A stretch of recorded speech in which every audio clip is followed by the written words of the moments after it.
Hey, good morning, everybody. It's me, Robert Phoenix, back once again for another edition of 15 Minutes of Flame, broadcasting to you from the Rapallo of the Mind, also known as the Hill Country, aka Fredericksburg, Texas. As we wind down here at the current location, getting ready to relocate and establish a new beachhead here in town. In another part of town, should be quite interesting. I've kind of scoped out my new neighbors a little bit, and let's just say they're pretty down homey. They have a very down homey feel to them. If I was playing Monopoly, this neighborhood might be, I don't know, St. Charles Place. Remember St. Charles Place? Kind of okay, not bad, but certainly not Pennsylvania Avenue. Certainly not Illinois Avenue. St. Charles Place, kind of okay. Certainly not Baltic Avenue or Connecticut Avenue. Wasn't there one called Oriental Avenue too in Monopoly? I don't think you can. I think you can say that anymore. I bet the new Monopoly game has replaced Oriental Avenue. Isn't it Oriental? Pretty sure. Anyway, I think this place is like St. Charles Place. Not bad. Not overly great, but enough to kind of go next level with much more space and the killer backyard. I'm really psyched about the killer backyard. That's the get in this place. Well, we're joined this morning by Jasper, the Astro Cat. He's here bright and early. He was here even before I said a word. There he is, the Astro Cat, live on time. Feeling rather chipper today, aren't you, Jasper? Yes, I could see Jasper hanging out in Florida or the Caribbean, one of these tropical islands. He could definitely be a tropical cat. I have no doubt that a tropical life would suit Jasper. Yeah, because he eats just about anything. Unlike Rosie, Rosie is very particular. She eats one thing, maybe two. She eats canned cat food and a little bit of kibble, and that's it. She'll turn her nose up and eat. Jasper, on the other hand, he'll eat eggs. He'll eat anything. Jasper is primed for the post-coronavirus dystopian survival world, except he doesn't really have any teeth. So he could have a real issue with that. Let's go into Chatlandia. Let's say good morning to the peeps. Let's see, who do we got here? We got Sandra. What's up, cuz? There's my man, Steve. Good morning. Jennifer Fitzgerald. There she is. 108 Dragon. 14. Good morning. Mary Greether. Hi, Mary. Uncle Glenn. Justice Moody. There's Joan W. Hello, Joan W. There's my man, Rob. Hey, Rob. Hope you're doing all right. Hope you're doing well there in Pritzker land. Christy. Hi, Christy. Good to see you. Let's see. Joan said, I just played Monopoly 5 times. Hey, Judy. Nice to see you. Good. Hey, there's Maury and Dawn. They're sharing a screen. Maury and Dawn are sharing a screen. Flop 77, good morning. Zero Heads, what's happening? Raven Rain, all the way up from the Pacific Northwest, the great territory of Cascadia. There's Ani Brito, the wench with the wrench. Good morning, Ani. Nice to see you. T-Grill, hey, what's happening? Sherry Lewin. Morning, Sherry. Nice to see you. Jimmers 333. And there's my favorite pirate, Christine Mose. Tamara Garth in the house. All right, we're looking good here, people. Looking very good, bright and shiny. There's Uncle Glenn. Did I say Uncle Glenn yet? Uncle Glenn's here. Michelle Taylor. Lisa Donnell showing up in chat. How about that? Say hello to Lisa. I think I've never seen Lisa in chat before. This is the first. Sticky Marks, all the way from the UK. What's going on, Sticky? The sticky one. I rolled over and just woke up. That's kind of like me some mornings, Tamara.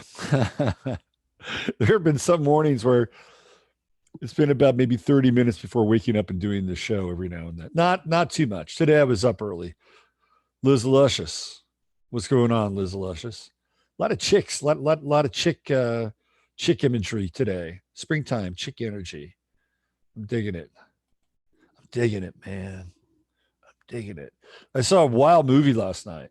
I've never seen it before. It's called Tightrope, and it's a Clint Eastwood movie. I've seen most of Clint Eastwood's movies, not all of them. And Tightrope was a real departure. It was, I believe, made in 1984, and it stars Clint Eastwood as a detective in the New Orleans Police Department. And this movie is very dark, very, very dark. It is shot mostly at night. The lighting in most of the places that Eastwood ventures into is not optimal. A lot of sepia tone, a lot of red. Like it's a red being like the red light district. Anyway, the basic plot here is that he's on the trail of a killer who is a sadist, but also happens that Clint Eastwood, as a cop, is also a sadist. Not that he beats up people, but he has encounters with women that tend to get a little rough, and he winds up putting them in cuffs and doing all kinds of kind of sadistic cop-like things in I don't know, in an erotic setting. It's a really trippy movie, and Clint Eastwood took a real risk with that film because at that time he was one of the biggest box office stars on the planet, and so he's a Gemini. He decided to do something different. And what's interesting about the film is that there's this mirroring process that goes on with Clint Eastwood, who is, of course, the protagonist, and then we have the guy who's doing the killing, who's the antagonist, and he's actually following him around and killing women that he had just slept with. So there's this weird Gemini doppelganger effect, and he's having his darker psychosexual demons and secrets being exposed to him. It's a really trippy movie, and I think in a lot of ways very underrated. It was this period of the 80s where there were stars that were doing stuff like that. Like Al Pacino had his own version of it, a movie called Cruising, where he is this undercover cop and he goes into this dark world of, kind of S&M, gay sex, right? So there was that version for Al Pacino. There was this weird kind of dive into the primordial psyche. And that's right around the time when Pluto's going into Scorpio, the initial phases of that. And we can begin to see that cinematically. Paul Newman had kind of a version of that, but it was more along the lines of confronting things like alcoholism and the abuse of certain substances. It was an interesting time for movie making, but this Tightrope, a lot of people have downtime. If you can find it, it's worth watching. It's not your typical Clint Eastwood film. And I'll tell you who I was really struck by. I was really struck by his daughter, who plays his actual daughter in the movie. I mean, the acting of his daughter was tremendous. She was only in that movie, I think maybe about 13 years old, but very, very great performance in a lot of ways. Anyway, there's my movie recommendation, especially as we move into Gemini, right? We have Venus and Gemini getting ready to go retrograde. The true node moving into Gemini here shortly. So the Gemini effect is on. And I'm sure we'll be exploring a lot more of that as the days and weeks move on. All right, let's do our little prayer here to clear the airwaves, to clear the YouTube tubes. So away we go. Dear blessed, holy, and Father, Mother God, the great central sun, which is the universal light, which is the light of Sananda Emmanuel, we give you this show today, this live stream, to bring only the highest and best truth and information to come through for everybody, including myself, including for those in Chatlandia, including for anybody watching this YouTube video. And if we have any karmic residue between any of us, that it is cleansed, purified, cleaned away, and resolved, so we may return to our lives freely after viewing this video. Thank you very much. So be it. All right. The order of the day has to do with orders. Things are, I always say this every day, but man, it really feels that way. Things are really starting to heat up. And following what's happening with Obama and Brennan and Comey and this cast of characters, it's very clear now, very, very clear that they were in some deep shit. Deep violation. And it's also very clear that the DNC and the Clinton Foundation helped fund that report. That's what happened. They helped fund that report that went through Bruce and Nellie Orr and the English operative Steele. They helped fund that. Okay. So that's out now. We know it's out. We know that the people who testified, people like Susan Power and Susan Rice, like these people, through their testimony, which has been released, and there are more documents that they have not released, things like emails that, again, make it abundantly clear that they knew nothing. You know, this woman who, I mean, it boggles my mind. It boggles my mind that Susan Rice held a position as high as she did in this government. I mean, it doesn't surprise me because a lot of clowns and buffoons hold very high positions. But you look at her, she's just incredibly unimpressive. And not only that, but it's clear that she is a full-on communist, right?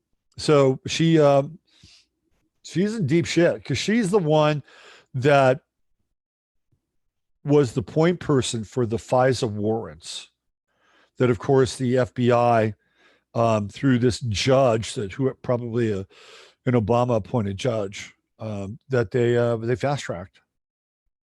And there was nothing. They had absolutely nothing. And yet they were out in the press constantly, almost 24/7, in attack mode, presenting a case in which they act. And to me, this blows my mind. I mean, the arrogance that these people display is just off the charts because they knew that they had testified that there was nothing.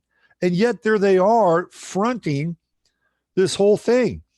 So it says to me that somewhere, maybe not so deep inside themselves, perhaps very close to the surface, that they thought that nothing would ever happen to them, that they were untouchable, that their net was cast so far and wide that anybody in any position to uncover them or do something contrary to their unstated mission and goal would be out of the question. Right? Why else would they do that? Why else? Because you and I are basically normal people in some ways, right? Let's put ourselves in their position. Let's say we were doing the same thing or we were asked to do the same thing. First of all, we wouldn't be there. But let's just play it out. We're talking to a grand jury, or we're talking to a closed Senate hearing, right? And we're saying we got nothing. We got nothing. Do you think the majority of us would then go run out and then pound, bang the drum and try to create a case in the mind of the public so that a certain individual could be tried in the court of public opinion? Do you think we would actually do that? No, because we would have understood that the repercussions of us saying one thing and doing another thing would be both significant and very dramatic. Very dramatic, because we understand what it's like to have to deal with those rules. They don't, because they've never had to. And not only have they never had to, but they've had a system that's enabled them every step of the way. Now, all of a sudden, things are getting a little shaky because there's been an about face. There's been a kind of 180-degree pivot on the landscape, and this stuff is starting to become public. And if they let more of this stuff become public, it's going to become very clear, if it isn't already perfectly clear, that these people colluded. They colluded to create a false narrative and a false scenario. Now, Tucker Carlson does a very good job every night. He talked about this last night. And he talked about how when the aforementioned Susan Rice was interviewing Michael Flynn. And remember, Flynn worked for Obama. This is a very important point until Obama kicked him to the curb. Flynn was not going to go along with the Russians are our greatest foes and enemy narrative. He was not going to do that. In fact, he emphatically rejected that idea and clearly pointed out that the real threat and the real enemy at this point in time was China. That China was the country and the entity that we should be very concerned about because of its economic weight, economic might, economic power, and the level of treason, theft, and treachery that China had established as relationships with people inside various levels of the government in this country, federal government, state government, even local government. Not only that, but business as well. And everybody's just been looking the other way, looking the other way, looking the other way because we got cheap shit. It was like that was it. Like you were like buying from China, essentially, because those were the only options that were available. And this all started, and I've talked about this before. This all started with Nixon, when Nixon goes and basically reopens China to the West on the prompting of who? Henry Kissinger, still to this day the number one globalist on the planet. Maybe not number one, but certainly maybe top 5, top 10. It's at Kissinger's behest that Nixon goes to China and opens the gates once again with the communists.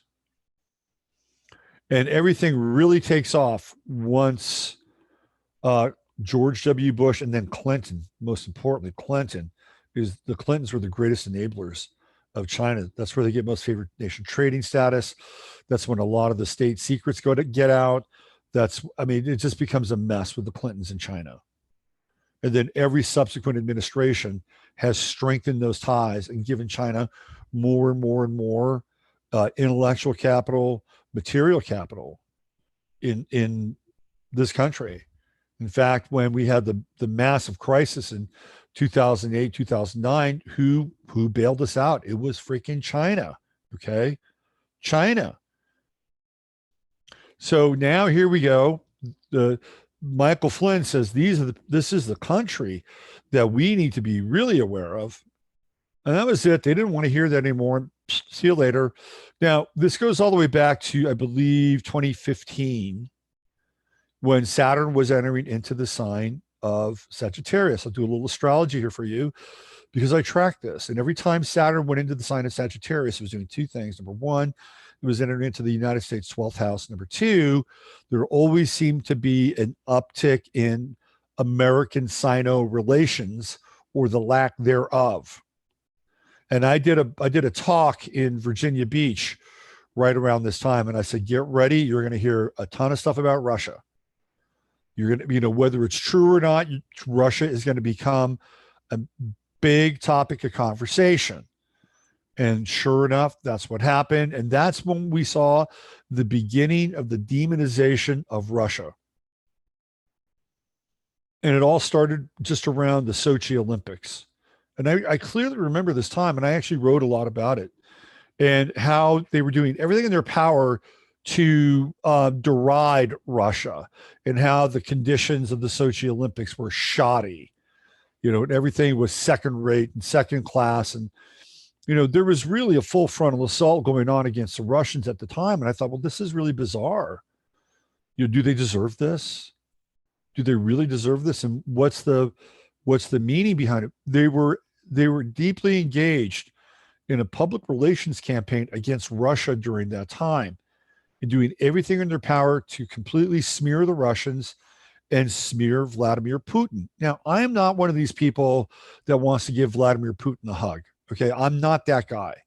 I'm also not a person that sees Russia as the great antidote to America right now, that it's now the new America. Although there are some interesting parallels with kind of a flip, right? With Russia taking on slightly more Western values, the reopening of the Orthodox Church, right? The how do I say this? The investment in family.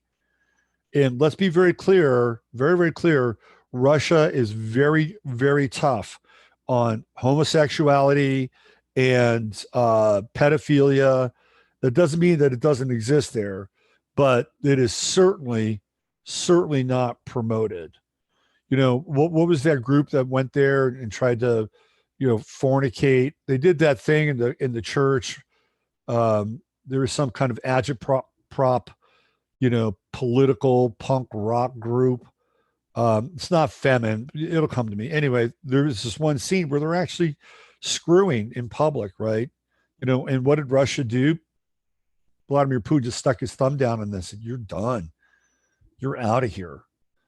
So again, those tend to be values that are associated with this country from a different time.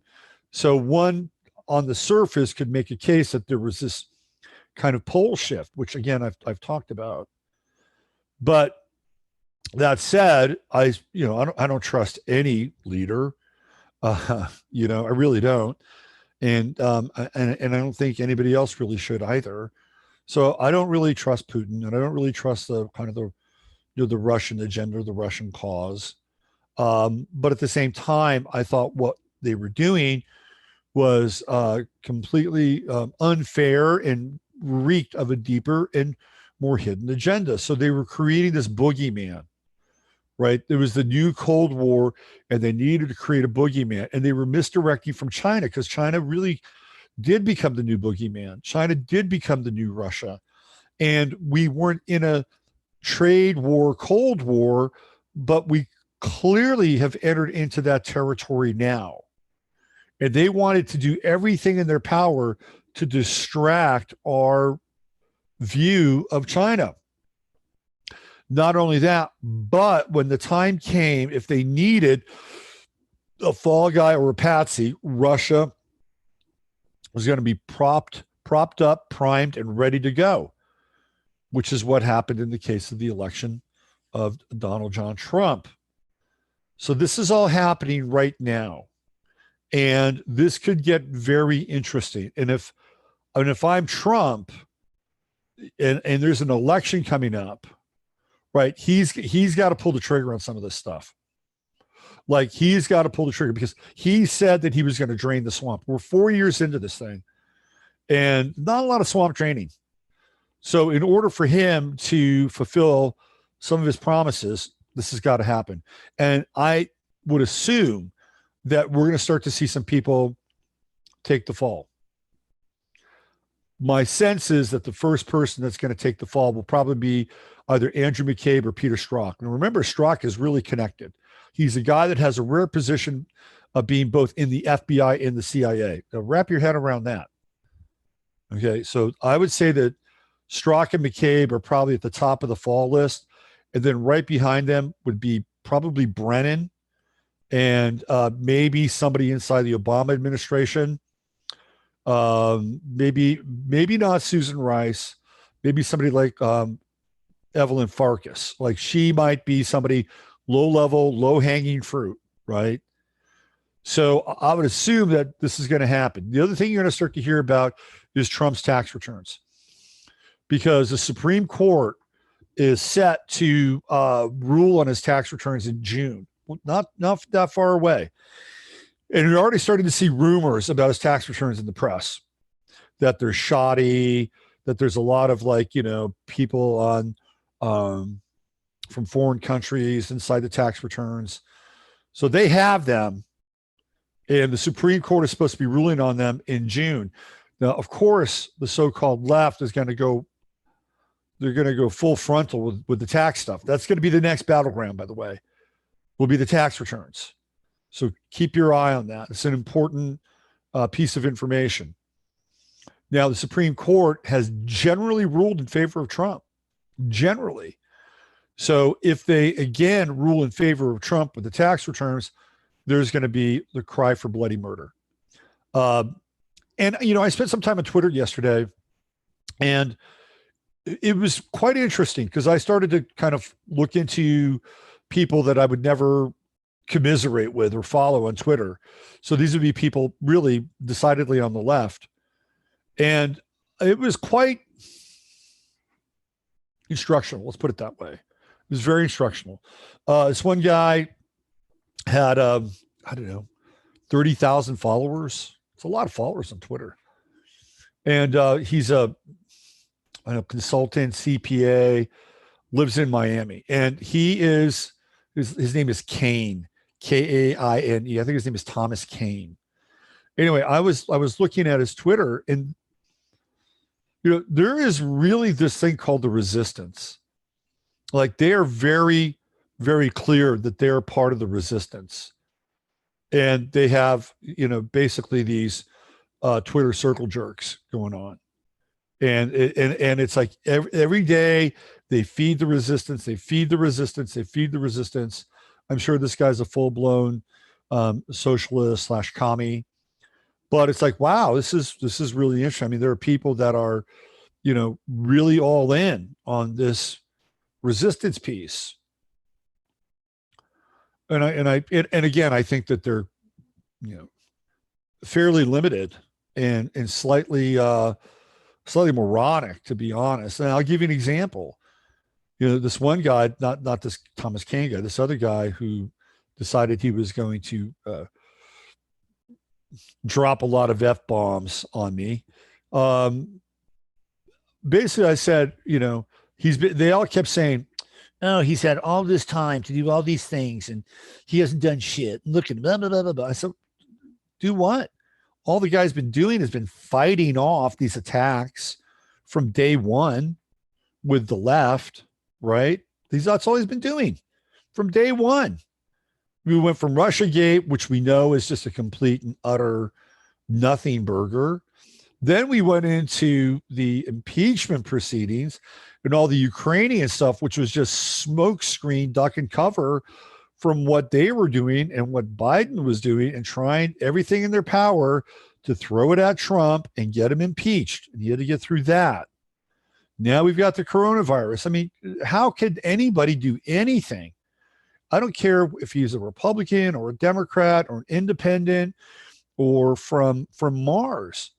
Nobody could get anything done under those circumstances. And I just pointed that out. And then these people go batshit fucking crazy. Oh, like he needs an apologist. Blah, blah, blah, blah, blah. And you thought the left were a snowflake. I'm not a snowflake. I'm just making a point. Try to get something done under those circumstances and conditions. I don't care who you are. It's going to be really difficult, but they can't see that. And then they go off on, the coronavirus. That he's mishandled the coronavirus and all these people are died and all these deaths are on his hands. I'm like, what would you have done differently? What would you have done differently? I don't know. I'm not in the position of making public policy. Then shut your fucking mouth. Okay. Pardon my language. Shut your mouth. Maybe you could have a better idea. I love people who love to scream and point their fingers and blame, but they don't have the temerity. They don't have the balls to put themselves out and say, this is what I would have done. This is what I would have done. What would you have done differently? Really trust me. The guy did everything in his power, right? He did everything in his power. He basically gave the keys to the whole thing to Fauci and Birx and did everything they said that we needed to do, okay? He suspended flights. The only thing I would have done differently if I was Trump is I would have suspended flights from day fucking one from China. Day one. And all the cruise ships, I would have sent them all to Guam. That's what I would have done because they have an army base. They have a base on Guam. I would have said, of all of Guam, I said, you're going here.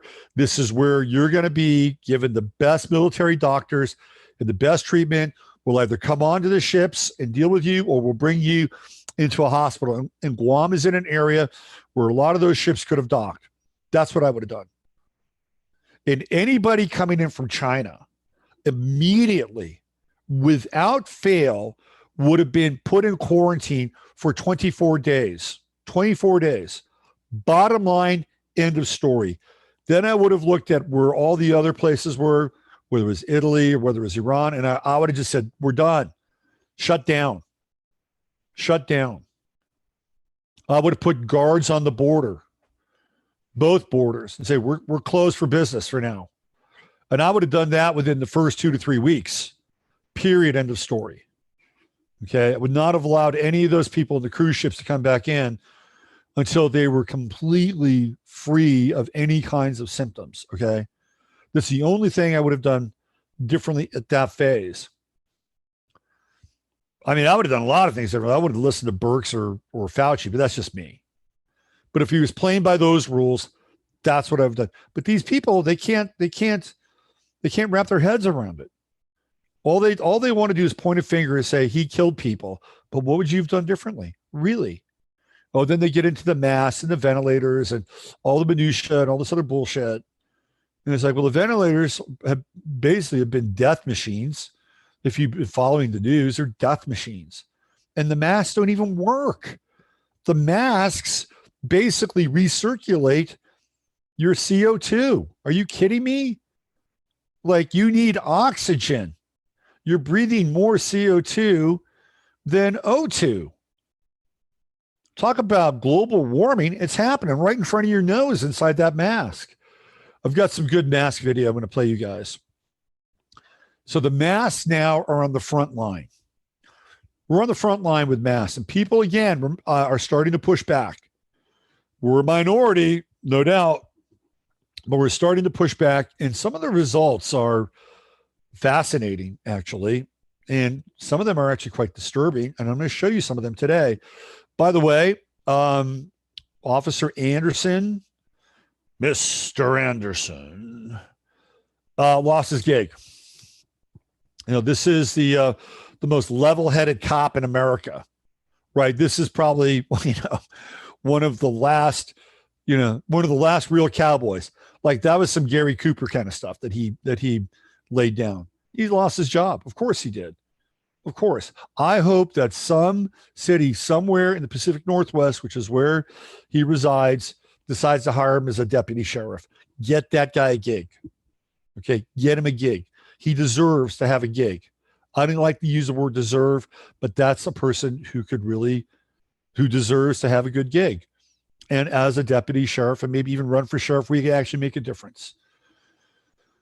But he's lost his job, and he's okay with it, right? This is the price you pay for speaking up in America. Those are my beliefs. This is the price you pay for speaking up in America. That's my William Shatner. I got to work on that a little bit. But people are really pushing back, and the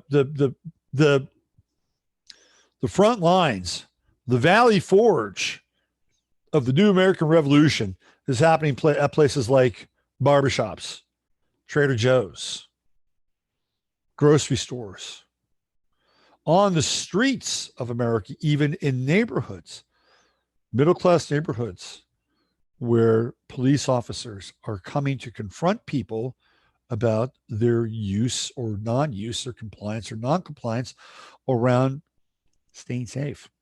Let me show you a really interesting video. I like this video a lot. This was sent to me yesterday by Shannon. Let me just do this here. Of the Lunar Ladies. If you haven't signed up for her email, check her out. So there's a lot of really interesting stuff with lunar cycles in astrology. All right, here we go. You're going to get a kick out of this. Let me tell you. You're going to get a big kick out of this.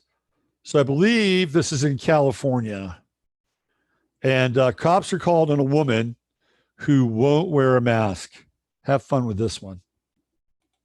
Bring it! I am. I will. I have no problem with it.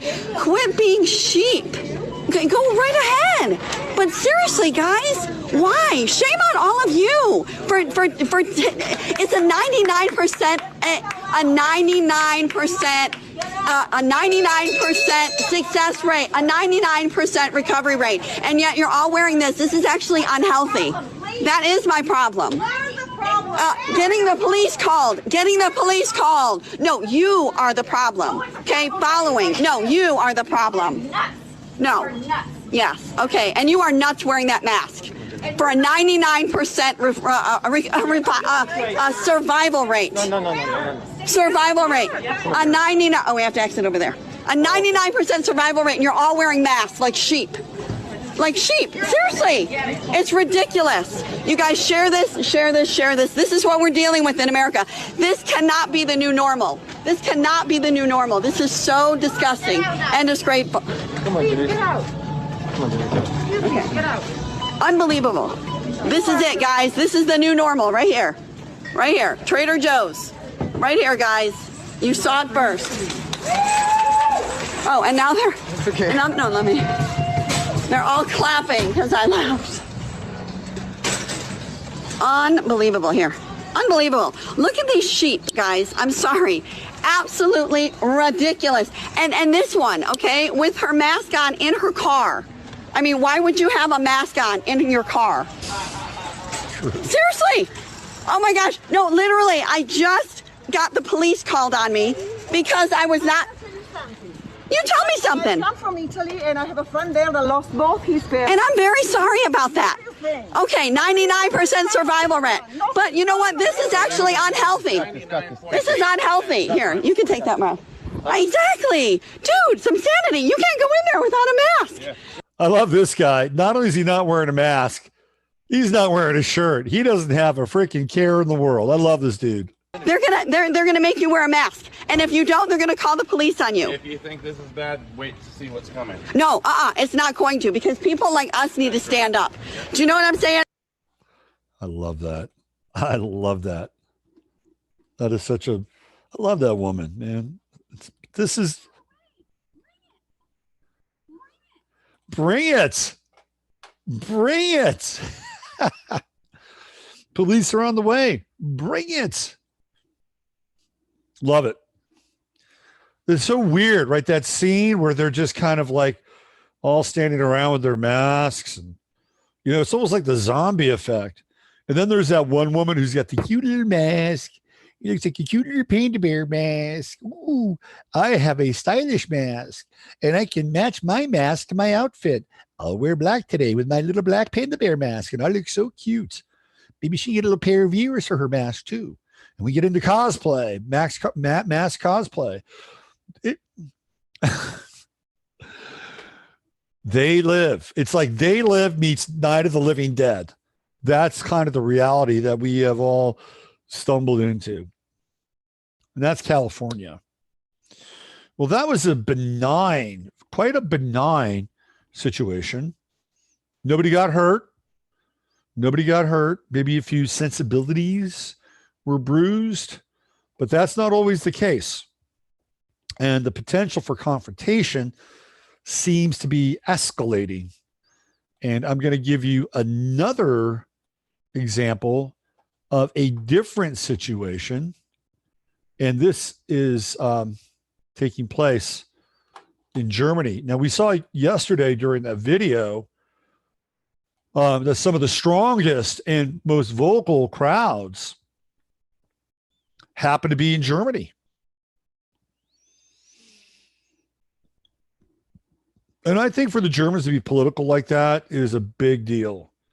It's a really big deal based on the history of their country, suppression, oppression, right? It's a big deal for them to say, hey, look, man, you know, we're not going to abide by this, because they're really stepping into very unsafe space for them culturally, right? They're starting to, like, you know, open up the potential of what happened in Germany's past. It's a big deal for them. Well, it's trickled down into supermarkets, and this does not go as well or as clean and civilized as what we saw in Trader Joe's. Now, pay attention here, because, of course, the authority figures don't wear masks.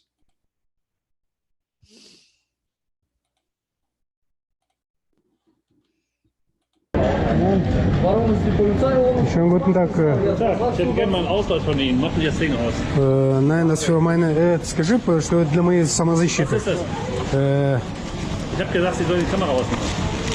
Нет, скажи, что это для моей самозащиты. Этот. Zu seinem Selbstschutz. Meine документы. Meine документы jetzt. Прочти им, пожалуйста, чтобы он услышал. Jetzt ich gebe einen Moment, einen Moment. Ich gebe Dokument. Прочти им, пожалуйста. Das ist die Aussage. Ich will den Ausweis. Ich bin ein Mensch. Ich brauche keinen Personalausweis. Ich bin Mensch und souverän. Und haben keine... Und alle Antwort was macht ihr? Dann kommt... Nee, прочти, пожалуйста. Jetzt muss... Nein, Das ist eine Vorwarnung, ja? Also Das ist keine Vorwarnung. Sань, прочти, пожалуйста. Hören Sie mal, der ist ein souveräner Mensch. Der wird sich Genau. verteidigen, falls Sie versuchen, dem irgendwie Ja, dem Schaden zuzufügen, mit allen Mitteln, ja? genau. So. Dann hätte ich trotzdem gerne einen Ausweis von Ihnen. Ausweis, bitteschön. Ein richtiges Dokument. Nein, richtiges Dokument. Ich gebe ein richtiges Dokument. Richtiges Dokument. So. Mein Foto. Nein, das ist mein Foto, mein Name und meine Adresse. Ja, das kann man jemand kopieren. Ich möchte einen Ausweis, einen richtigen. Das hier meine Foto. Ich bin Mensch, ich brauche keinen Personalausweis. Hier ist mein Name, Foto und meine Adresse. Andere habe ich nicht. Ja, und wir gehen auch gleich raus. Wir gehen nicht, wir stehen hier. Ich will nicht. Wofür? Warum wir müssen gehen? Keine Maske haben. Und Sie auch? Warum? Sie auch? Wir brauchen nicht. Wieso Ich das auch denn? brauchen wir. Aus welchem Grund? Alle Menschen sind gleich, nur Sie sind gleicher, ne? Gehören Sie zu ihm. Nein, ich will Gut, einfach. dann geben Sie das Papier, und jetzt verschwinden Sie hier. Nee, er muss Sie wie haben übersetzen, Entschuldigung. Sie haben einen Platzverweis, verstehen Aus Sie? welchem Grund? Weil ich es sage. Ich brauche Ach, weil Sie Übersetzen. es sagen und wenn ich mal einkaufen will? Nee. Sie haben hier nichts zu Nee, suchen. Sie gehen jetzt bitte. Ich Oder Sie brauche gehen mit uns in die Übersetzer. Zelle. Nein, ich stehe hier. Ich stehe hier. Ich gehe. Oder ich nehme Sie Nein, mit. Nein, wohin nimmst du? Ich will nicht Ich bin nicht gehen. du. Nehmen Sie Sie. Ja, okay? Sie, okay. Sie. Entschuldigung, Sie. Sie sind Mensch. Nee, Objekt wir oder sind, was? ja, ich bin Mensch, definitiv. Ja. Und, Ich hätte gerne die Meldebescheinigung. Die offizielle. bitteschön.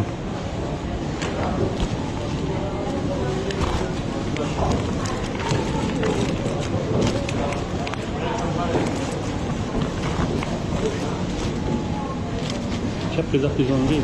Nein, meine Deutsch nicht richtig gut. Ich brauche jemanden für Übersetzen. Für Übersetzen. Sie können nicht Deutsch, oder was? Nein, Was machen Sie nicht denn hier richtig in gut. Deutschland? Was mache ich hier? Das meine Sachen. Was mache ich hier? Ja, nicht eure. Doch, meine Sache ist das auch. Noch ja, aber nicht so lang noch. Ja, ja. Ja, kommt noch später Antwort für ganze diese Scheiße. Ja. Ist ja kein Glaub Problem. mir. Wir können ja, Ja, okay. hier, ne?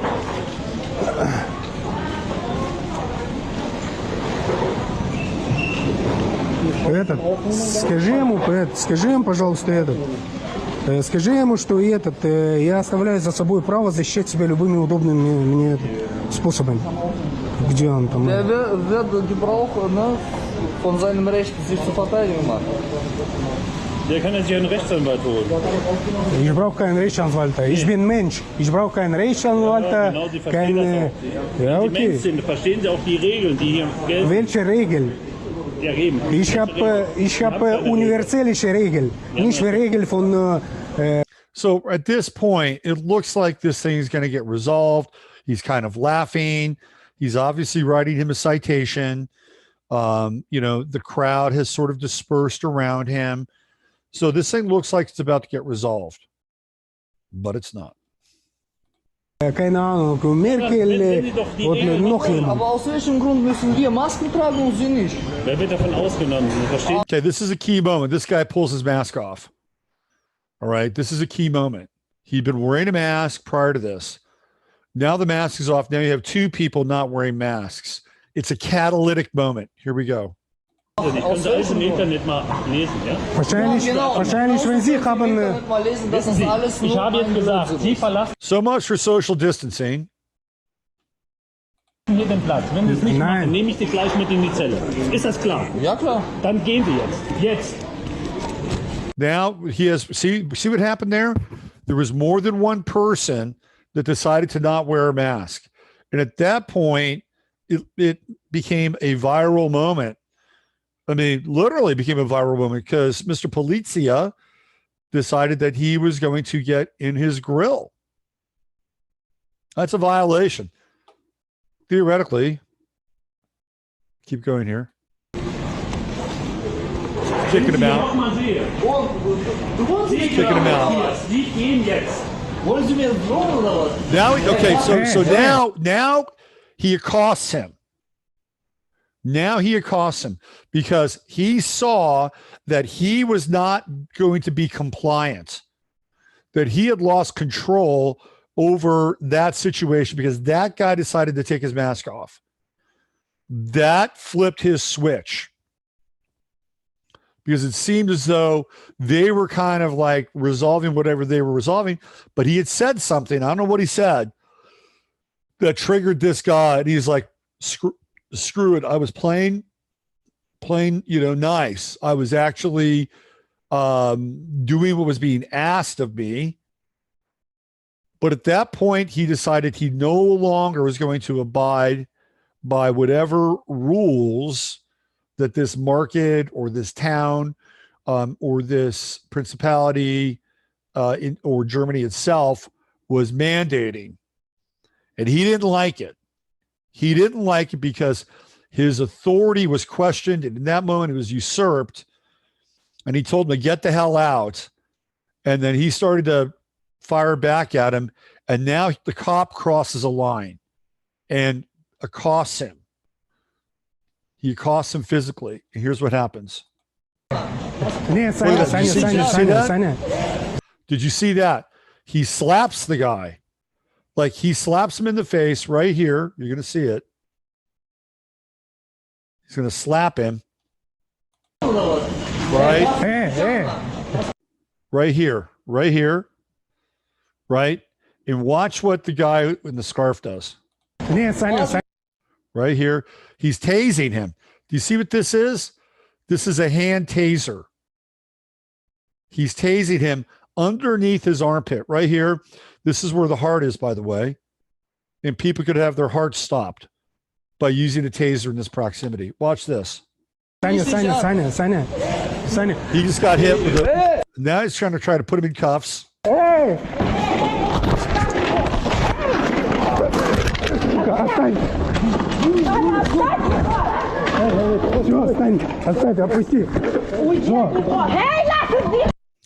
Now, what you missed in the melee is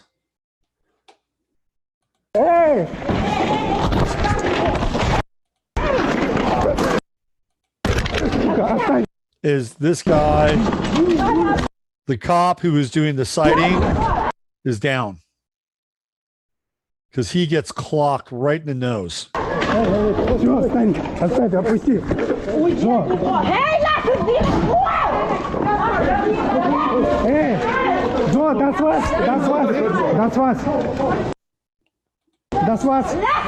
they're tasing him again.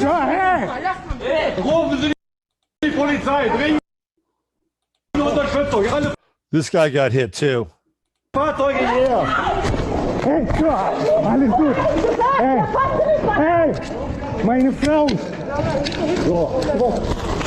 Hear that clicking sound? That's the taser.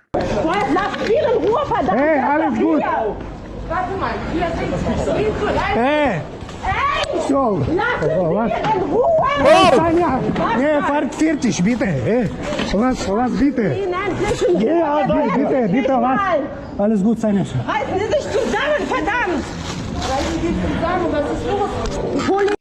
And I think he was spraying him at that point with some pepper spray. What?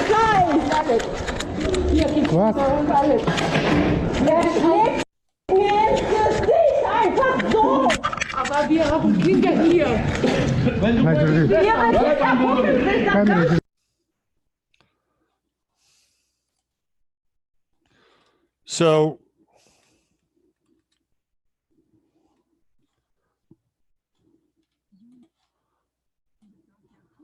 hold on 1 second.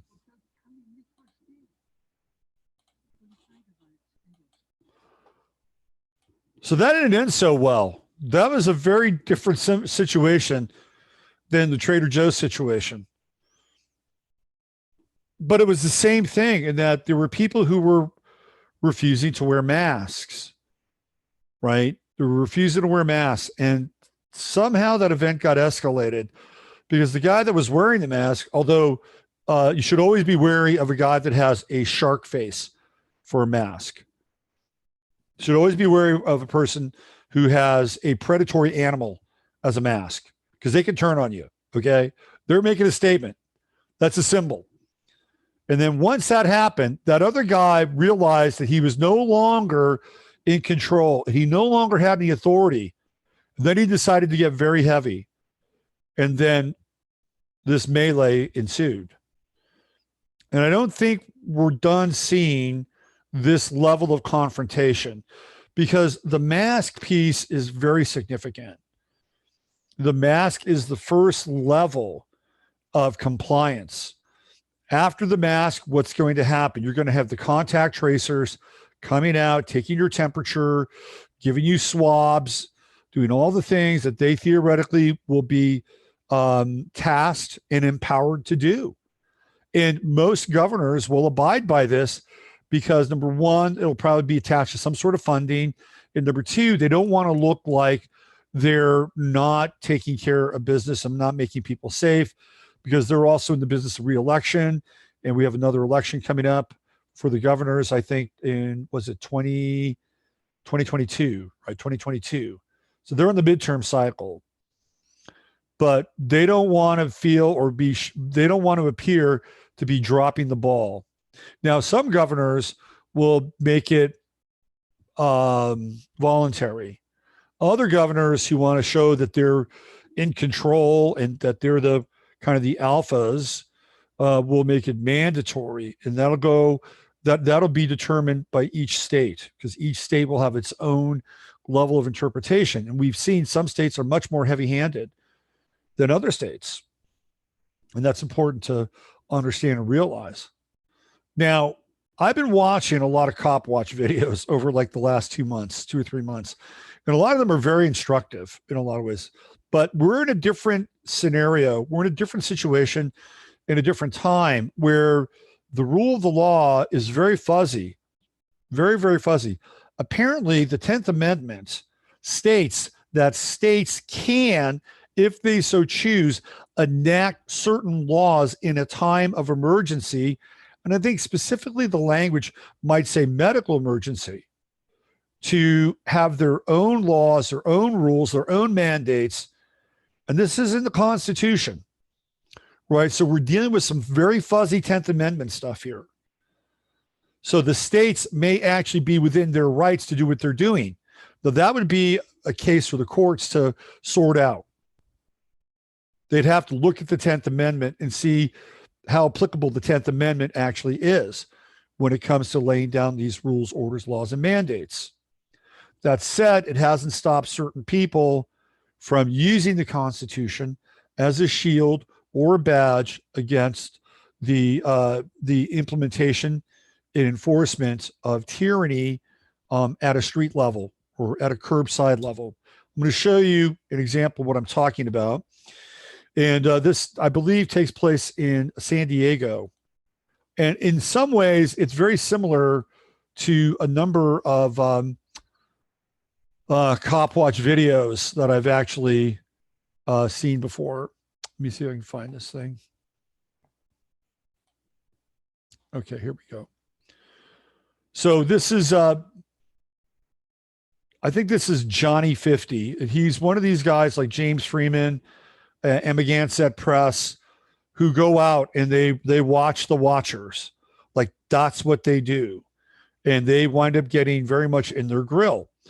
So this is one of those situations. And I like to watch these every now and then because they're really a tonic for tyranny, I have to say. So here we go. This is, just make sure I have the right setting here. Yeah, we're good. Okay. This is, I believe, in San Diego. And this is from Lionel Media. Sheriff Andy is Andy Griffith from Mayberry RFD. Here we go. 2 minutes and 20 seconds of theoretically knowing your rights and applying them. Different stance now that I'm video recording, aren't you? I've been recording the entire time. Fantastic, and I will do a Freedom of Information Act on that video to get the whole thing back. Fantastic. This is bullshit. You came at me, you threatened me with where I live, and I feel intimidated by you and your weaponry. Does that threaten you? How did you threaten me? You live on Terry Road, don't you, right? Yeah, I'm trying to let you know that. You're trying to let me know that you know where I live? Yeah. It's fucking bullshit. This is tyranny. It's America, and what you guys are doing is ruining our community. Just as I wrote to the mayor and your chief of police the other day. just as I wrote to them. So you asked him for my last name. I'll give you my last name now because I feel like fucking doing it. It's Petinaro. I have no history. I stand for truth. I'm an American, and I will not have my rights infringed by you or anybody else. Is that bullshit? You told me falsely that you had information that you were going, that I had violated your rules. I have not violated the rules. What I am doing, I can continue what I want as long as I want. By yourself. Yeah, good. Now you guys are leaving because I'm making a fucking stink and I'm right. But you know the beauty is, as I told you, do you see what I told you the other day? They take 1 fucking inch and they go for the fucking mile. Know your rights. They do not have anything on me. And it sure, yeah, no, thank you for actually fucking, you're the one who has common sense. This guy's a dick. You don't stand for fucking liberties. Yeah, what have you done wrong? You should never, ever stand for someone who stands for the fucking flag and backs you up in the color of blue. Bullshit. It's fucking bullshit. You shouldn't have to ask for my name. You don't need to ask for my ID. I didn't break any fucking laws. And you know what? The fraud that's being perpetrated against the country right now with these fucking orders is fucking totally unconstitutional. And once the day that somebody finds out that all these numbers are fucking false, it's not going to work. Good. Well, guess what? He's going to be backing up. He's not going forward, is he? You guys are a bunch of fucking dumbasses. You think I'm some uneducated prick? Get the fuck out of here. How about that? America. And I will be down in San Diego today, and I will stand for your rights, his rights, and fucking mine. Good day, sir. Come to my house, and we'll have a different discussion with an attorney. You understand? You approach my wife and kids and I, your entire force, I will come after you with the full fucking effort of the goddamn American flag and our Constitution. Good fucking luck. Good fucking luck. I don't have anything to calm down about. I will speak the way I fucking want to. How about that? And that, my friends, is called fucking freedom.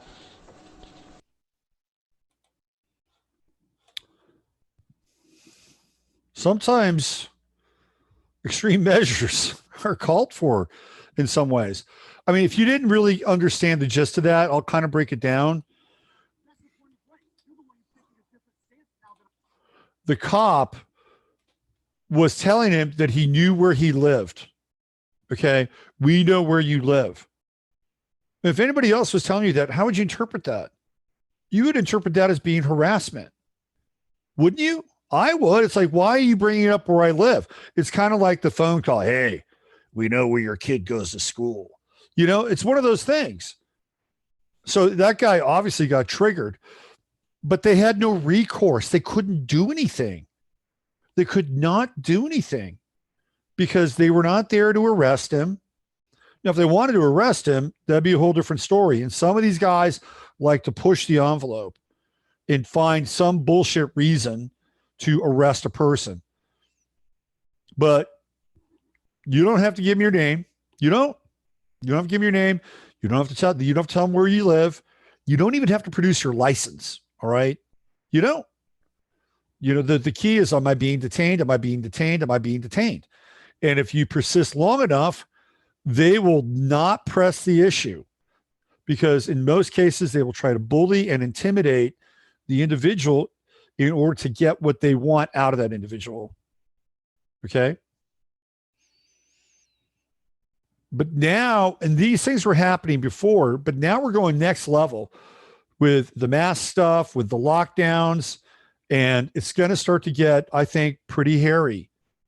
Let me give you another piece of information that I've run across. Remember now, I've been talking about how Michigan, I believe, is going to be sort of this pivotal point in this uprising against the most, I would say, ostentatious example of some form of tyranny that we've seen exhibited and distributed by somebody who is in power, in a seat of power, aka the governor of Michigan.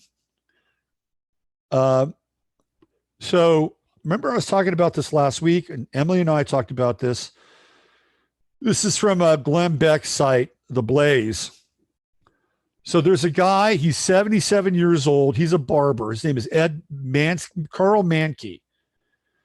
And he's got a barbershop in Owosso, Michigan. And he's defied Governor Whitmer's coronavirus shutdown order.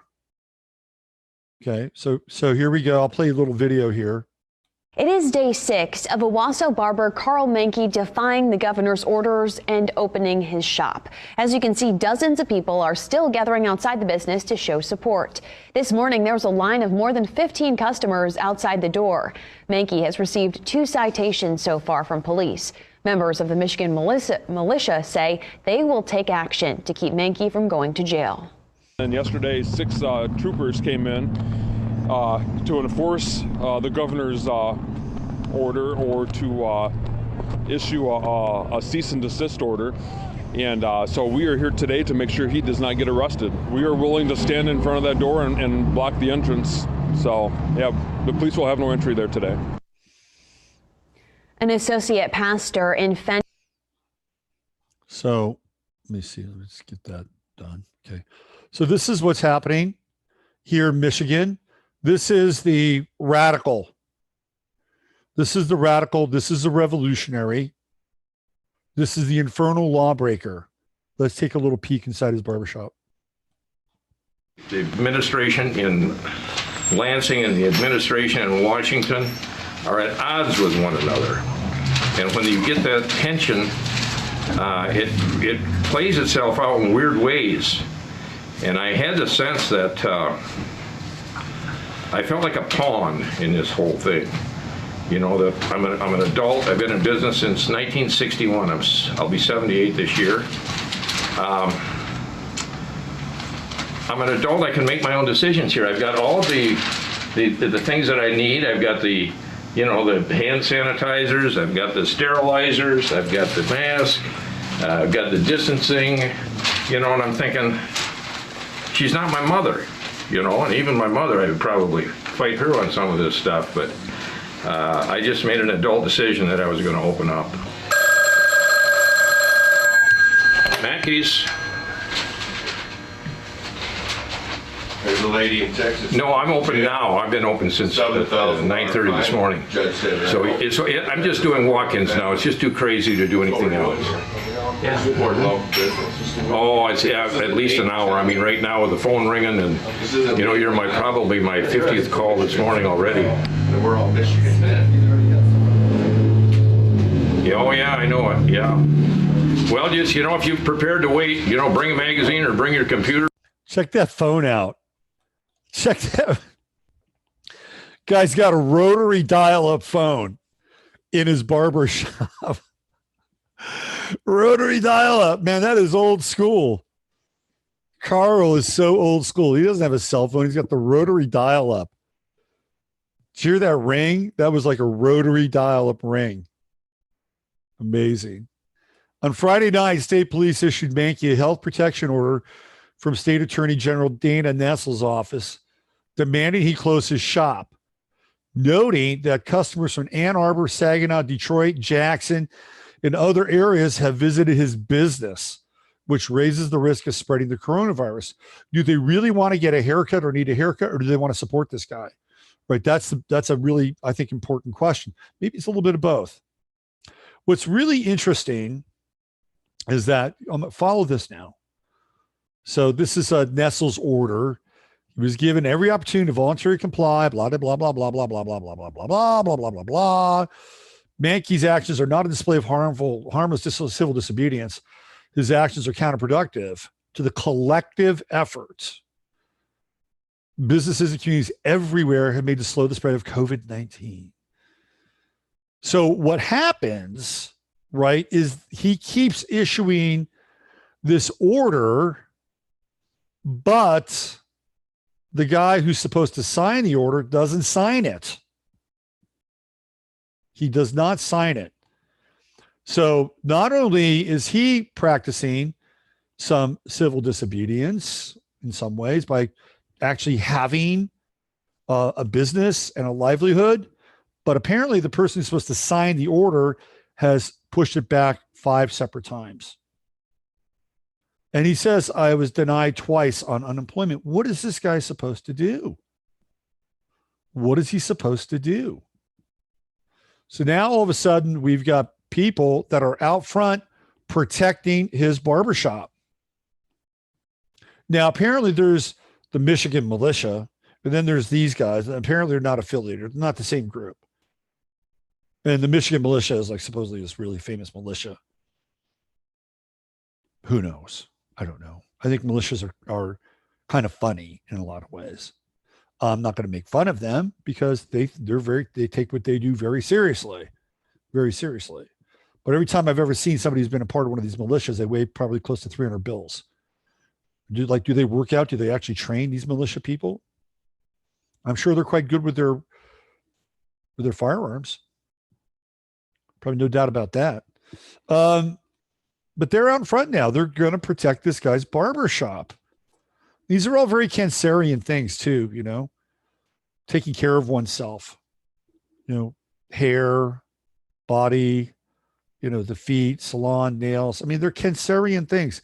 And people may say, well, these are all the kind of activities of vanity, right? That these are the acts of vanity, and that during a time of crisis, we don't have to participate in that those things are egregious luxuries. They're important things. They connect us to other humans. You know, I mean, there was a period of time where I was not in a relationship, you know, just kind of a wide gap, and I wasn't really getting, you know, any massages or anything. I would really look forward to getting my hair cut because I was actually being touched by another human. Okay.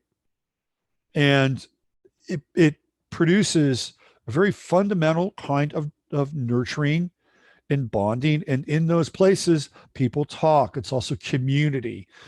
In beauty salons, women kibitz and gossip, and they do all those things. In barbershops, men talk shit.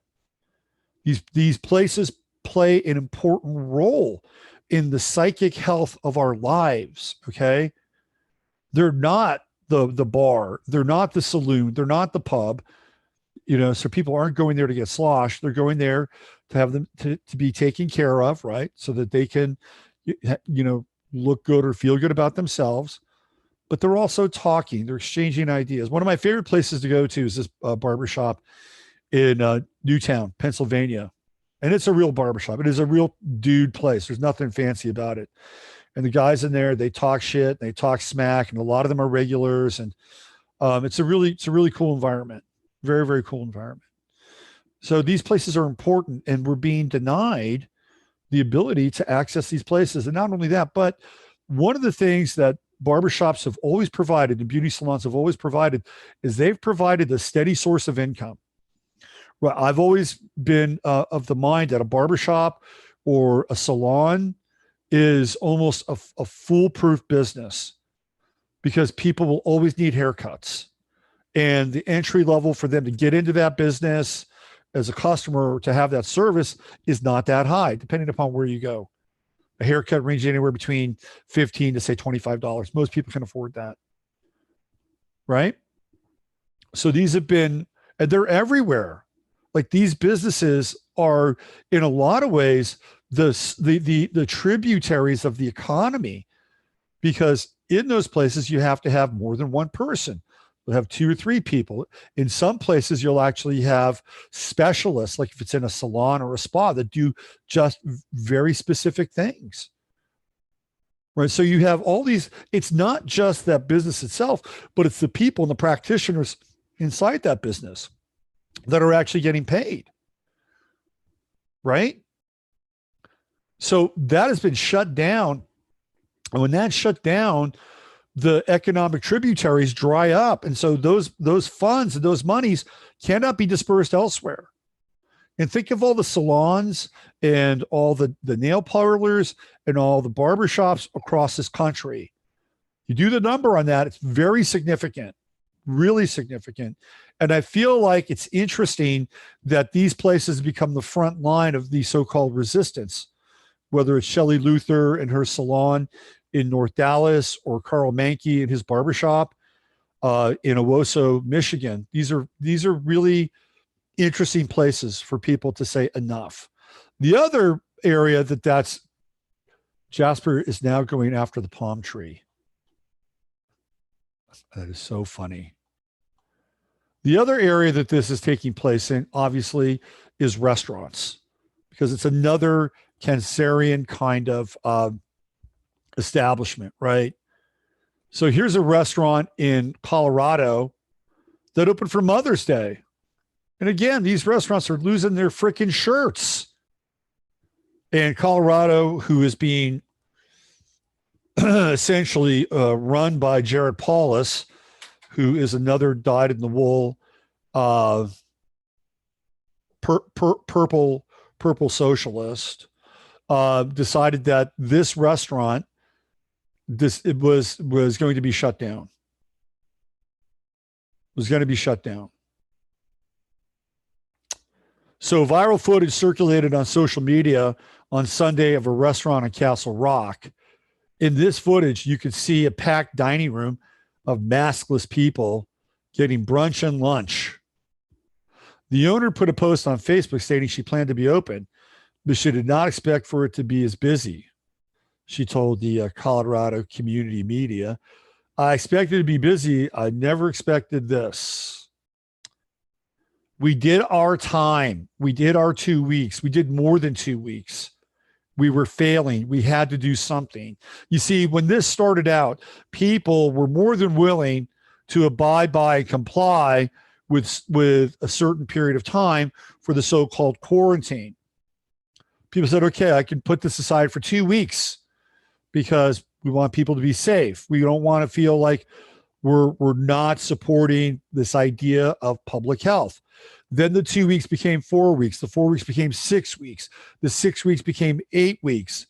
And now all of a sudden, people are starting to get really stretched in terms of their patience and in terms of their pocketbooks. And then what happens? I wouldn't say it's panic, but survival kicks in. So they begin to make choices.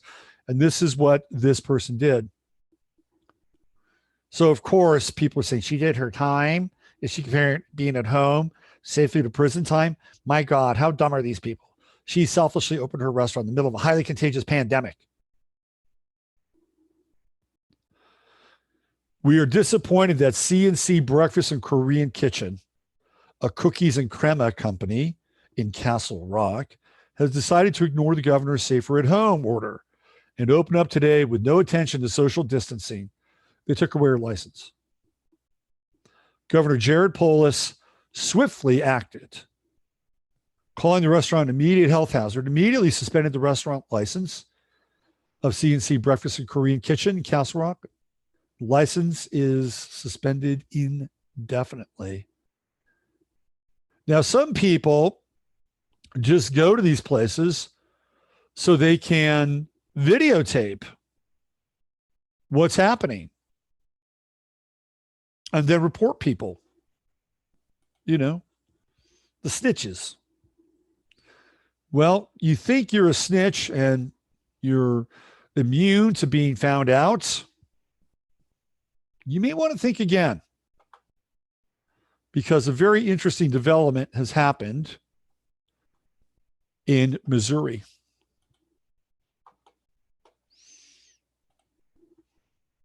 We're in such a interesting cat and mouse game now. I find it fascinating. Revenge fears. Hundreds of Missouri residents who snitched on lockdown rule breakers fear retaliation after details are leaked online. So Missouri has a thing called the Sunshine Law. And the Sunshine Law basically is shining light on people who have decided that they were going to offer up information about other people that live in their city, town, or state. I'm going to read this. It's a very interesting article. Those nabbed for flouting measures can access the names and addresses of about 900 people who reported them to the Missouri authorities, thanks to the state's Sunshine Law. If non-essential businesses are continuing operations, please report violations by email to County Counselor COVID-19, stlouis.com, or online. So these people were urged. Of the 900 complaints in St. Louis County, 29 were in relation to businesses where employees were concerned that social distancing rules weren't being adhered to. Authorities then reprimanded the dobbed-in firms. But tipsters' private details were leaked to the public after a media request for more information about those who had complained. On Facebook, a post mocks Here you go. The gallery of snitches, busybodies, and employees who rat out their own neighbors and employers over the panic-demic. This is Jared Toch. He says, but it's all public record and you make the call. This fishing expedition by the county resulted in at least 50 local businesses being notified by letter to close down or else. This is a result of my Sunshine Law request initiated after the St. Louis County government asked for info to enlist soldiers in its war on small business for lack of any other solution. What's shocking or not shocking is that these people were notified on the form that their complaints would be made public. A lot of you are asking to share this, and if you can, do. But FB, you can only post a PDF to a group page. The Sunshine Law applies to all records of a public body, regardless of what form they are kept in, and allows the public to access documentation, unless it's covered by an exception that closes it, keeping details private. Last month, at the height of the pandemic, St. Louis County urged people to go online and submit alleged violations of the stay-at-home order. The county's webpage thanks snitches for reporting violations and playing a critical role in helping us to make sure everyone is doing their part to prevent the spread of COVID-19. The online forum asks for people's full details, including name, address, email, and the nature of the violation. But it appears that the hundreds of people flocking to fill in the form miss seeing an important sentence at the very bottom of the page. It states that the form and any other communication may be considered an open record pursuant to the Sunshine Law. St. Louis County may be required to release this form as well as other communications as a matter of law upon request by any member of the public, including the media. Many daubers had asked their complaints to be kept private, but their information ended up being shared via social media, including by Jared Toch on Facebook. He defiantly told KSTV News if they are worried about retaliation, they should have read the fine print, which stated their tips would be open public record subject to a Sunshine request and should not have submitted tips in that manner to begin with. I released the info in an attempt to discourage such behavior in the future. When the broadcaster quizzed Toch about his leaking of private details, possibly leading to employees getting fired from their jobs, he replied that it was poetic justice. He told KSTV that it was instant karma, a dose of their own medicine. What goes around comes around. They are now experiencing the same pain that they themselves helped to inflict on those they filed complaints against. However, a woman in fear of retribution as a result of being outed told the broadcaster she was worried about being fired as a result. She complained to authorities that she has lupus and lives with two other people suffering from autoimmune conditions, putting them in a high-risk category. I don't know what to say about that. The St. Louis County's executive director of communications, because I don't know what she was complaining about, right? I don't know what she's complaining about. We were told all the information was public and we should not redact except for the HIPAA information. So here's this whole piece of information about the Sunshine Law. So there seems to be even some level of repercussion for people who think that they're actually being helpful by reporting people who violate, theoretically, the mandates. These are mandates that have been laid down in the aftermath of the coronavirus or COVID-19. Now, they may feel like they're well-intentioned and looking after sort of the group as a whole. If they're willing to do that, then maybe they should be public about it. Because that is really the line that you cross. Let's see how you as an individual are feeling about your conviction at that point. Now, it's clear that if they do certain things, that employers may fire those people. But isn't there another way to kind of approach this material? Don't you maybe want to talk to the employer? And maybe if that employer is somebody who would be that vindictive, maybe you don't want to work for that person in the first place. Maybe you should be thinking about another employer. I know these are very difficult decisions that people have to wrap their heads around. But clearly it was a case of, hey, you go down this path, there's fine print here, you didn't read the fine print, and you could be exposed. Now, there are 900 people in St. Louis County that have a a red letter on their foreheads. And what's interesting about that is it's not just people who might be experiencing some kind of tertiary or ambient kind of outrage, but it could be in their own family. Like there may be family members like, what are you doing? Why are you doing this? Why did you go down this path? You know, and maybe, just maybe, that this would be some of the best medicine for these people to take, and to realize that whatever it is they were doing may have put other people at risk and jeopardy in different kinds of ways. It's a sad state of affairs that this is the environment that we're living in now. And this kind of tattletelling is being encouraged by public officials. You know, this is the hallmark of what they did in communist Russia, communist China, you know, and it's come to the United States of America. It's a sad day. And this stuff has always been around in one form or another, but not at this level, and not with the kind of incentives that people are being given in order to cross those lines. Right. All right. Let me get into Chatlandia. Let's see where you guys are at. Got 173 people today.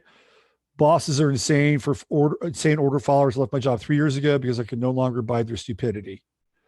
Lynn says those life-changing decisions are what makes us strong in going in the right direction. I suspect the Michigan people in all Windy City are looking. They're looking for the good old days when they had mafia on their side. It's a different kind of mafia. It's a medical mafia. What is not manufactured in China? Our sheets, our appliances, our phones, our pharma. It's true, Mimi. If you try to find something that's not manufactured, you can find it sometimes. I guess Mike was Mr. Pillow, the pillow guy. Mike Lindell has his stuff manufactured in the U.S. You can get sheets from Mike Lindell, the pillow guy. He manufactures in the U.S. But I remember trying to find, this was before a lot of this went down. And I was trying to find a coffee grinder that was not made in China. I could not find one coffee grinder that was not made in China. Not one. The only ones I could find were manual coffee grinders. Not one coffee grinder. All the electric coffee grinders, Chinese origin. Hell, I would have settled for a Japanese or a Korean one, but not even there. And even the French presses, Chinese origin. There were one or two. What's the one, the Chemex or whatever, the one where you do the French press coffee and it looks like it comes in a lab flask. I think that's the one company here in the US. You know, you put the cork stopper on top of it. That's the one in the US that I think you use a filter for that as well, by the way. That's not a French press. I've looked into this. It's very hard. You can find things sometimes that are not made in China, but it's rare.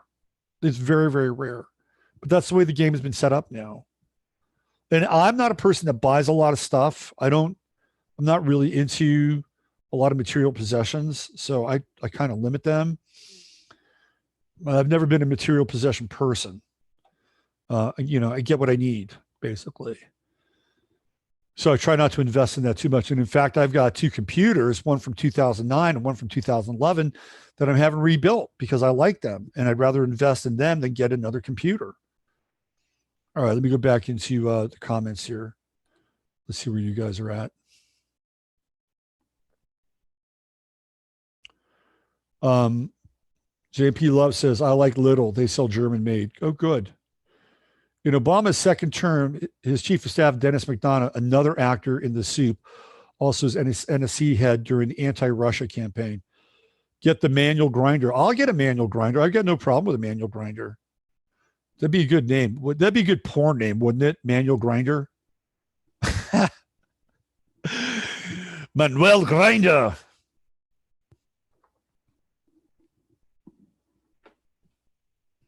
The French Press, starring Manuel Grinder. Oh, let's see. What else do we have?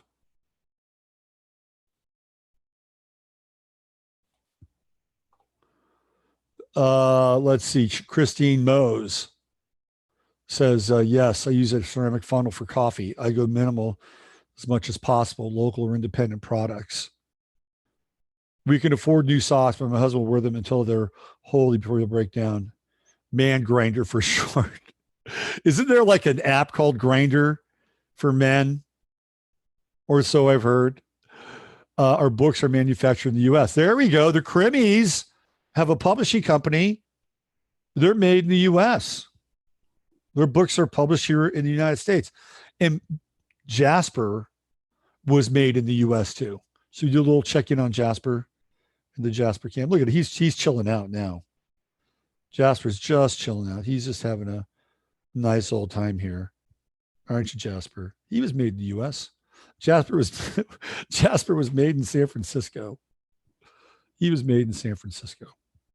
Come a long way from the streets of San Francisco, buddy. Long way. All right, let me do one more little cruise of CL. I got one more story, one more little piece here to send you guys off on and feeling perhaps a little more victorious with your day. Let's see. Careful, Robert. Your quirky humor is showing. Yeah, hey, I'm okay with the quirky humor. I have a macabre sense of humor too, as well. I actually like really dark humor. I'll save that story for another day. Okay. I'm going to show you something fairly uplifting. Okay.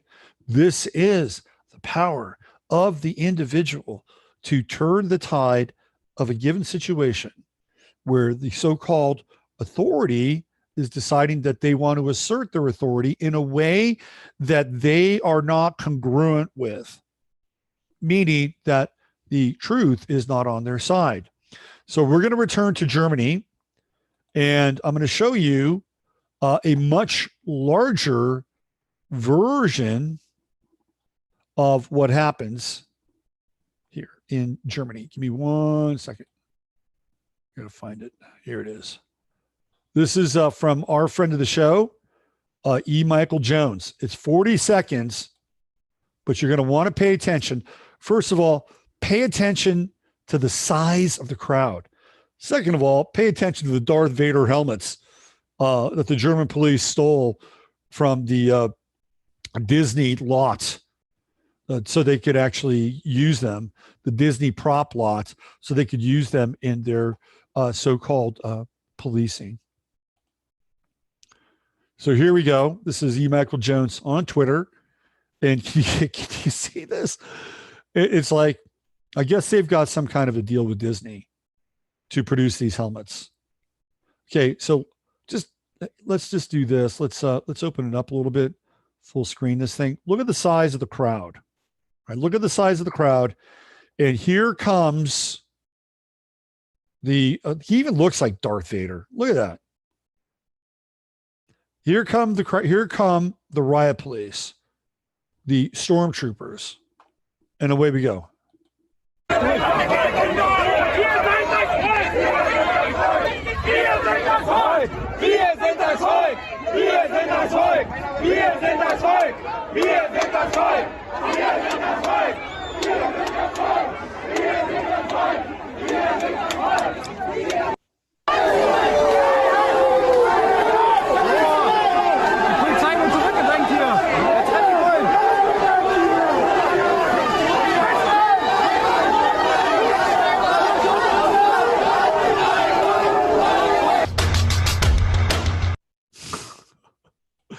I have no idea what that was at the end. But did you see that? Those guys. Now, in some ways, I kind of look, I am a human. Last time I checked my pulse. I did find one. So I am human. You can tell those stormtroopers, they were scared. They were afraid that all of a sudden, the multitude of people that were there in the level of intensity and the level of their commitment in that moment were coming in over the top of their energy, right? This is what happens. The only way that people can be successful against this kind of, I don't want to use the word tyranny, but this kind of outsourcing, right? Outsourcing of people and the people who've been tasked to carry out the will of the so-called authority, right? Those people are downstream. They're way downstream because the orders are coming in from up here and they're coming down through this chain of command. And eventually they get to those guys that are on the street. And they don't have the same kind of buy-in to the people that are issuing the orders because they're so far downstream. But it's the people that are in the upper echelon of the hierarchy that have this desire to control and to use those people to outsource their control mechanism to the so-called police. And the so-called police, they cannot muster the same kind of intensity or the same kind of focus or the same kind of emotional output that the people at the top of the hierarchy are dispensing because they're downstream. So now they're confronted with a group whose emotional intensity and commitment is coming in over the top of theirs, which is probably tepid to mediocre to begin with. And you saw what happened. They turned tail. They could not handle it on a lot of different levels. And I guarantee you that some of those people who were part of that moment went home that night and thought long and hard about what they were doing. They thought long and hard about whose side they're on. This is the turning of the tide. And this is a really important moment, right? This is an important moment because I guarantee you 2 or 3 years from now, those guys will be obsolete. They will be obsolete because, you know, not only are the so-called leaders noticing this, but their very sophisticated software, the artificial intelligence, is also noticing this. And they're well on their way to supplanting those guys with their non-human interface or their non-human replacements. And they won't have the same kind of emotional discordance. They won't. This is a really important time. 2 to 3 years from now, perhaps maybe even sooner, people will not be dealing with humans in knockoff Darth Vader helmets. They'll be dealing with something else. And that something else will be a complete game changer. And that something else may actually unite rest of humanity against this new so-called threat, which will be then dispersed and in place. But for now, we'll have robotic humans performing that role up until the point where they, by number and force, are forced to reconsider their position, both physically, emotionally, and spiritually. Nobody wants to hurt anybody. We don't want to hurt anybody. This is important to understand, really important to understand. But a well-placed no, and a well-placed do not consent, it can work wonders. It can turn the tide. It does not have, we don't have to engage in violence. You know, we don't. What we have to engage in is the ability to stand together and voice our consent or not consent in very clear and specific ways that can and will be heard. Now, of course, if somebody crosses a line and starts to hurt or attack people that are defenseless, we must stand by them. We cannot allow that to happen. We cannot allow people to be beaten up. We cannot allow people to be abused in that manner. That is a line. But until that line is crossed, then a well-placed no with enough people at a particular volume can be incredibly effective. Going back to the beginning of the show, when I brought that piece on the woman in Trader Joe's, you know, she was missing about 6 other people like her. Okay. That woman she had some cojones to go in there. She had some cojones. Anyway, we're at a very important time in history. This is a pivotal moment in the history of this country, in the history of this world. This is a pivotal time in our cosmic story where people are waking up one by one by one by one by one. And we're waking up to the point where they're now demonizing the idea of conspiracy theories. They're going after people who are searching for the truth. More and more information on a daily basis is coming out to demonize people who are uncovering the facts, because they want to make sure that you don't hang out with people that uncover the facts or decide that they want to engage in the pursuit of truth. They want them demonized like lepers. And when that happens, you know we're over the target. This is a very important time, and there is no turning back now. There is no turning back. And each and every one of you can make a difference in your own way, whatever that is. Remember, you've got to stay healthy and you've got to stay strong. Jasper is now scratching my face on the monitor. This is hilarious. And he's going after the palm tree. This is so funny. Stay healthy, stay strong. I'll tell you one thing before I get out of here. One of the things that they've noticed that people have who are really susceptible to whatever this corona thing is, and I do believe it's a thing, by the way, but it's not the thing that they're saying it is. But one of the things that they've found is that the people that are most susceptible tend to be overweight. They have found this to be one of the common threads. The other thing is that they have all had some cytokine storm attacking the body. And we've noted that one of the things that prevents the cytokine storm is tobacco or nicotine products.